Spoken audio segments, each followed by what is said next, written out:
passing the ruins of an old whistle stop as he headed back in the direction of the state highway. The houses that lined the road were bigger than those packed into the tight streets of the town center. They had larger lawns and longer driveways. But the newest was probably more than 40 years old, built before whirlpool tubs and two-story entryways became fashionable. The sugar maples in their yards had stout trunks and were generous with their shade. Forrester lingered at an intersection, considering getting out of the car and going for a walk. But then he realized if he did, Pine Plains' idyllic character would quickly fade. He'd see the beer cans tossed onto the long lawns by bored teenagers over the weekend, and notice graffiti on the sides of the Main Street buildings, including the five-fingered star that proved even rural America wasn't immune to the awesome coolness of outlaw gangs. The torn shingles on the church and the rust stains from the broken gutter would be difficult to miss. The man sitting in the window seat at Kay's breakfast nook would have a wild expression and the vague smell of hospital antiseptic in his clothes. Step inside some of the houses and the last bits of the illusion would quickly melt away. Forrester had no illusions about human evils and how widespread they were. Even if he hadn't grown up in a town exactly like Pine Plains, he'd spent the last 23 years working for the Secret Service, a job that permitted no naivete. He knew the foibles of the powerful as well as the delusions of the powerless, and the knowledge choked him. Best to leave it like this, he thought. Best to leave the image intact, even as the snarling dog of cynicism, of apathy and black despair growled at his neck. He was in a hole, and he was not getting out. The drive he'd taken to cheer himself up had done the opposite. There was no fooling himself, no fooling the cloud that clung to him every moment of every day.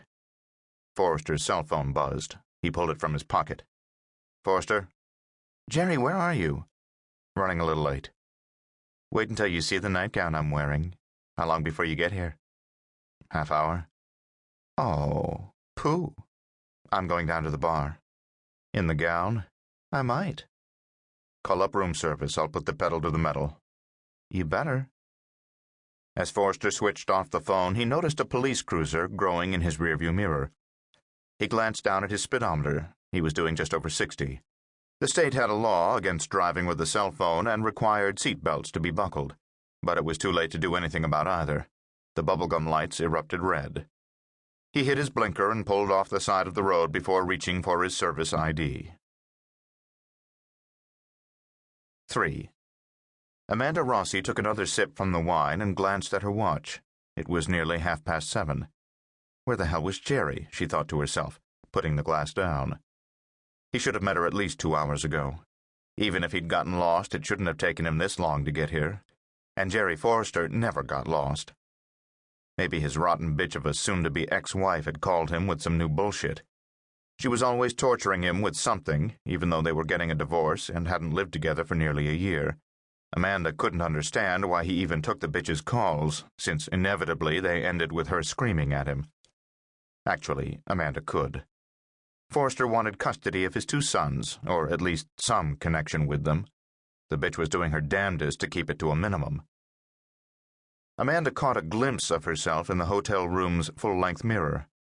The nightgown, which had seemed so sexy when she'd put it on earlier, looked a little silly, even sad. She decided to change into her street clothes.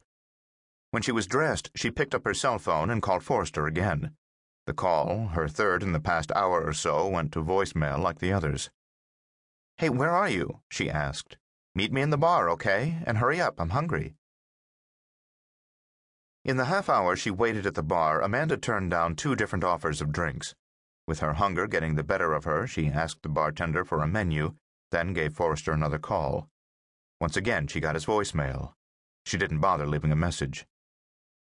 The baked sole and vermouth was very good, but Amanda left most of it.